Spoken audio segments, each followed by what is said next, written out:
Over 2 years, the US sat on their hands while Hitler annexed Europe, basically. The Japanese annexed Southeast Asia. The Americans did nothing, absolutely nothing.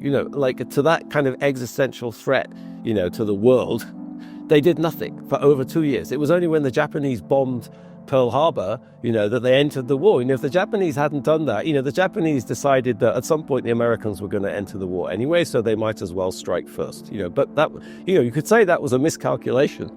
If that had not happened, they would have sat there and, who knows, like what, we could do a nice counterfactual history. So my father hated the Americans because he just thought like that we sat, through the Battle of Britain while the Americans twiddled their thumbs and played baseball. Where did your father or your parents live?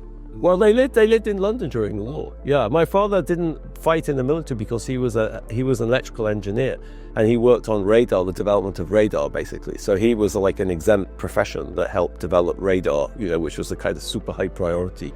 So he never fought in the army, but they lived in London. My mother was a teacher, and they used to they tell you all these amazing stories about the Battle of Britain when the Germans were bombing London, and you had then all these flying bombs, and you might resonate with Ukrainians. Yes, it does resonate. And a small country being at that time invaded or attacked by something big, with the US asking to pay back, that does resonate with Ukrainians. Absolutely, yes. Today.